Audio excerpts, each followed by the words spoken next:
Every single morning, millions of people over the age of 50 stand in front of the bathroom mirror and notice something that wasn't there a year ago. A small soft bump on the side of the neck, a tiny flap of skin in the armpit, two or three of them clustered along the eyelid. They don't hurt. They don't itch. They just appeared quietly, the way uninvited guests show up and refuse to leave. And the longer you look, the more you find. One on the chest, another behind the ear, a small colony tucked into the fold beneath the breast or along the groin. You didn't earn them. You didn't do anything wrong. But there they are, multiplying with every passing year, and no one has given you a straight answer about why. I want you to understand something before we go a single sentence further. In 80% of cases, those skin tags are not a cosmetic problem. They are a message, a signal from your body that something deeper is happening beneath the surface, something your dermatologist will never mention in a 7-minute appointment because there is no billing code for the truth. And what I'm about to share with you, a remedy that costs less than $3 and sits in almost every kitchen in this country, has helped patients of mine watch those tags shrivel, darken, and fall off within 2 to 4 weeks of consistent application. Dermatologists I have spoken with privately admit they are stunned by the results. Publicly, they will never recommend it.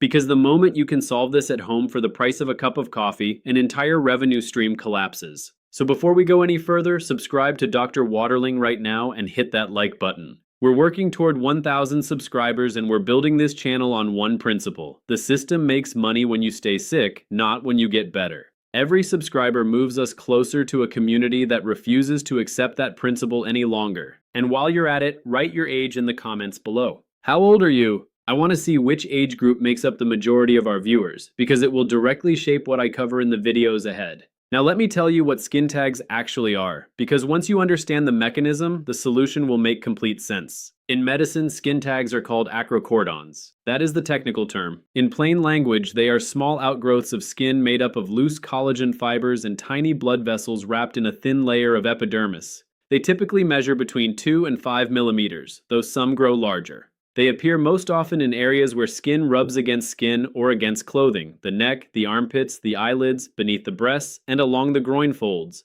But here's what nobody tells you. Skin tags do not appear randomly. They are not, as your doctor likely told you, simply a consequence of aging. That is a lie. It is a dangerous illusion and it needs to be shattered right now. The overwhelming majority of skin tags, somewhere between 70 and 80% according to research published in dermatology journals over the last 15 years, are directly linked to one underlying condition: insulin resistance. Your body has begun to lose its ability to respond properly to insulin, the hormone that controls blood sugar. When insulin levels stay elevated for months or years, that excess insulin acts as a growth factor on skin cells. It tells the skin to proliferate, to grow extra tissue in areas of friction. Those soft little tags hanging from your neck are not a beauty problem. They are a metabolic warning sign. Let me explain exactly what's happening inside your body. When you eat refined carbohydrates, sugar, white bread, pastries, sweetened drinks, your pancreas releases insulin to escort that glucose into your cells. Over years of repeated spikes, your cells become deaf to insulin's signal. The pancreas responds by producing more and more of it, trying to shout loud enough to be heard. Now you have elevated insulin circulating constantly. That insulin binds to receptors called insulin-like growth factor receptors located on skin cells called keratinocytes and fibroblasts. The receptors activate, the cells multiply, and in areas of mechanical friction where the body interprets repeated rubbing as a signal to reinforce tissue, you get acrocordons, skin tags. This is why people with type 2 diabetes have skin tags at 3 to 4 times the rate of the general population. This is why people with multiple skin tags, more than 5 on the body, have a statistically significant increased risk of developing diabetes within the next 10 years if no intervention occurs. A study published in the Indian Journal of Dermatology found that 41% of patients presenting with multiple skin tags had undiagnosed glucose metabolism disorders. 41%. Walking around, completely unaware that the soft little bumps on their neck were the first visible announcement of a disease that would eventually require medication, monitoring, and in some cases, insulin injections. And here's where it gets critical. Your dermatologist knows this.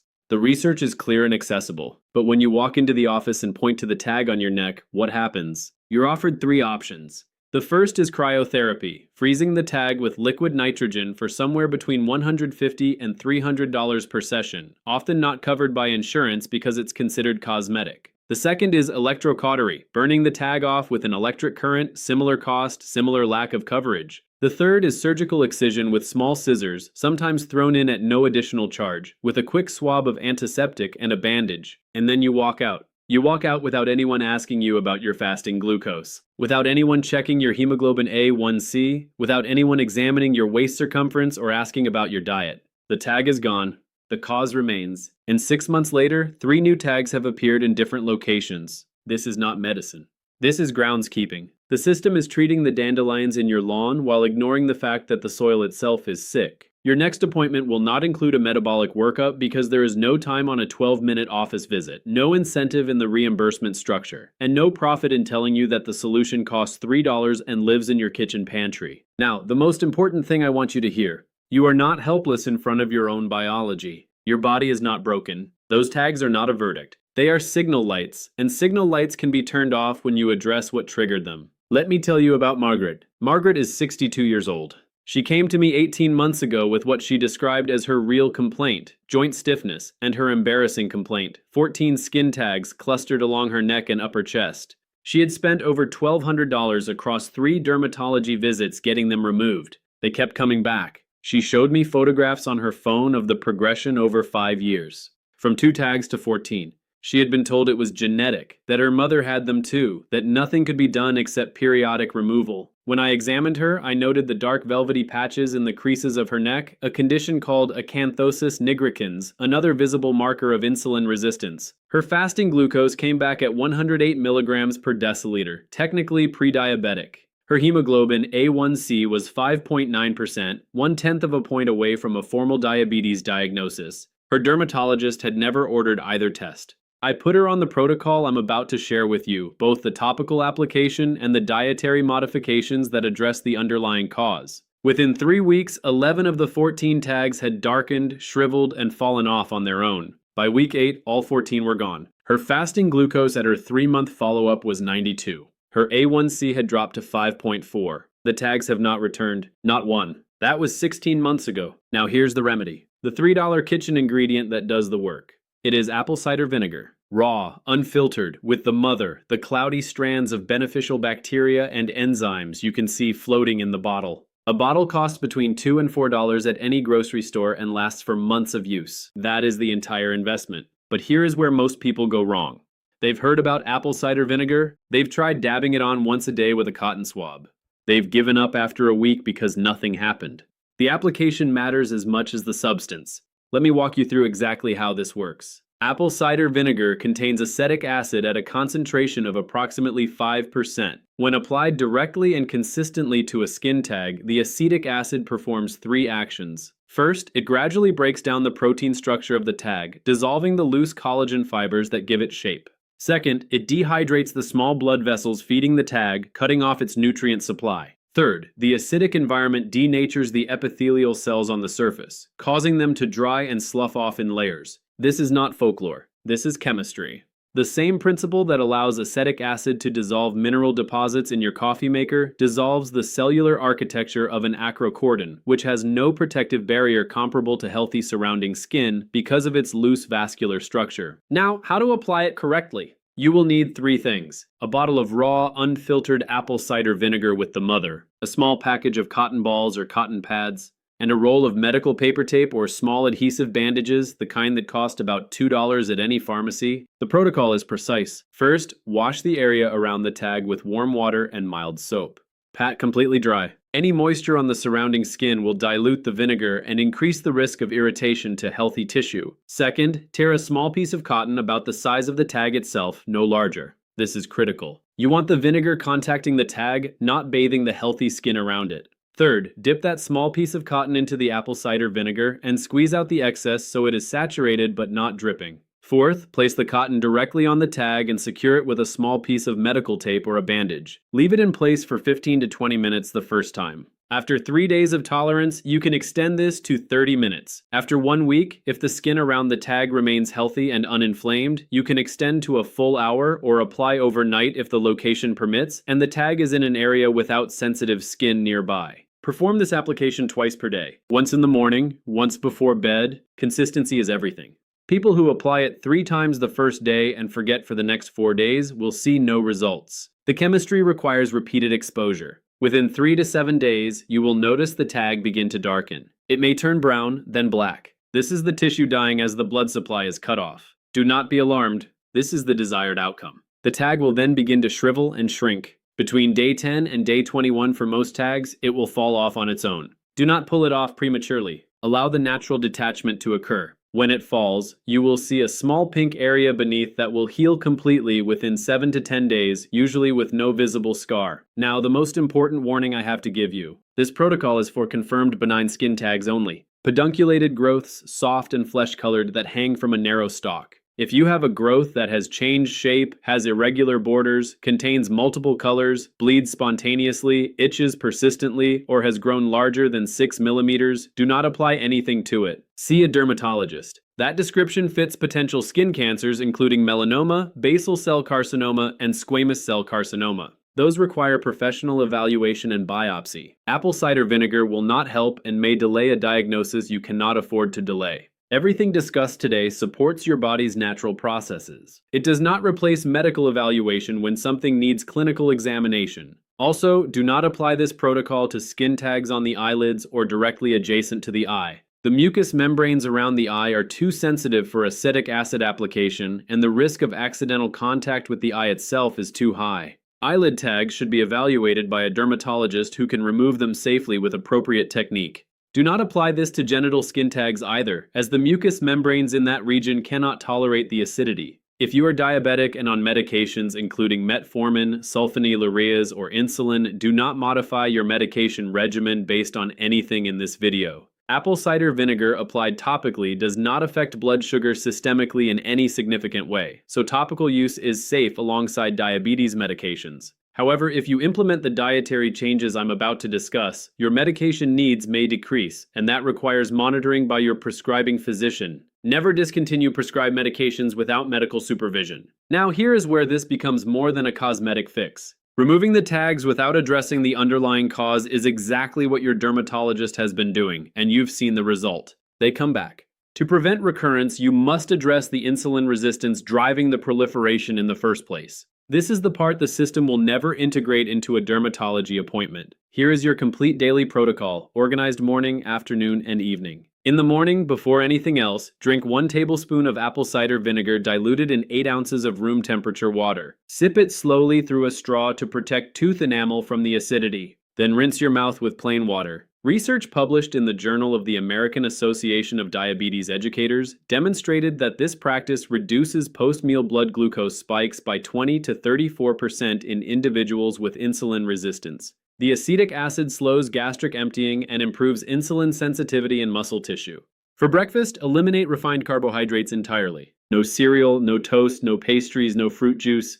Build breakfast around protein and healthy fat. 2 eggs cooked in a small amount of olive oil or butter, a handful of walnuts or almonds, approximately 15 to 20 grams, half an avocado if you tolerate it, a cup of green tea or black coffee without sugar. This combination produces virtually no insulin response, which is exactly what your pancreas needs to begin recovering its sensitivity. After your morning topical application of vinegar to any active tags, continue with your day. At midday, your lunch should center on non-starchy vegetables, lean protein, and a small portion of healthy fat. A salad with grilled chicken, mixed greens, cucumber, tomato, bell pepper dressed with olive oil and a teaspoon of apple cider vinegar. The vinegar in the dressing serves the same metabolic purpose as the morning drink. Or grilled fish with steamed broccoli and a side of sauerkraut, which provides additional acetic acid along with beneficial bacteria that support metabolic health. In the afternoon, if you need a snack, choose a small handful of nuts, a hard-boiled egg, or a few slices of cucumber with hummus. Do not snack on crackers, chips, or fruit. Fruit raises insulin even though it is natural. During the 8 to 12 weeks you are working to reverse insulin resistance, limit fruit to 1 small serving per day, ideally berries, eaten with a meal containing protein and fat to blunt the glucose response.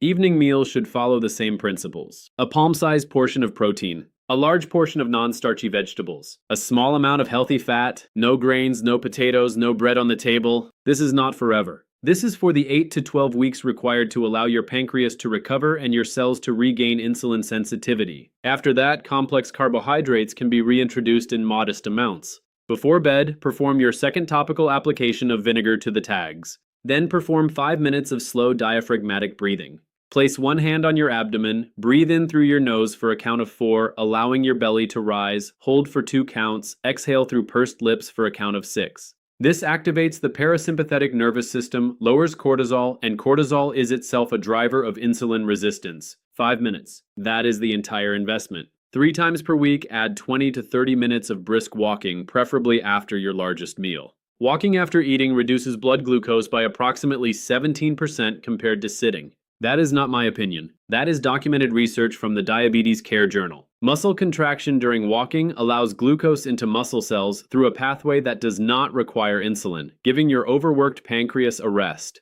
Within the first 2 weeks of this combined protocol, the topical and the metabolic, you will likely notice the first tags darkening and beginning to shrink. By weeks 3 to 5, most existing tags will have detached. By weeks 8 to 12, your fasting blood sugar should begin to normalize if it was elevated. By month 6, with continued adherence, the recurrence rate of new tags drops to near 0 in clinical observation. I have watched this play out in patient after patient over 15 years of practice. Margaret was not unusual. She was typical of what happens when someone addresses both the surface manifestation and the underlying cause simultaneously. Know these signs that should send you straight to a medical professional, not to a video. A skin growth that bleeds without trauma. A mole or growth that has changed color, shape, or size over weeks or months. A growth larger than 6 millimeters with irregular borders. Any lesion that itches persistently, ulcerates, or fails to heal. Sudden appearance of dozens of new tags within a short period, which can rarely indicate underlying hormonal disorders requiring evaluation. If any of those describe what you are seeing on your skin, the protocol in this video is not for you. See a dermatologist within 2 weeks.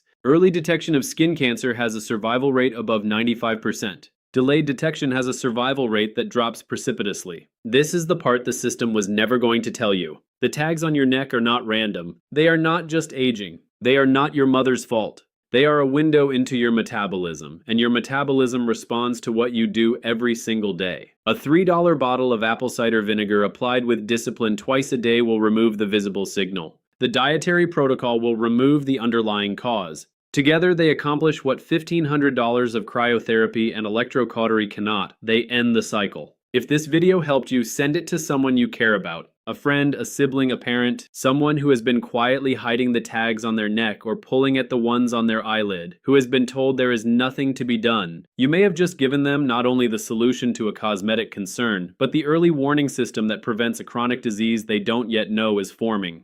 Help Dr. Waterling reach 1,000 subscribers, because every person who joins us is one more person who refuses to accept the lie that the system has nothing to offer except expensive removal of symptoms while ignoring causes. And write your age in the comments below. How old are you when you started noticing skin tags appearing on your body? That information shapes the videos I produce next, because the patterns by age group are remarkable, and they deserve their own dedicated discussion. Your body is not betraying you.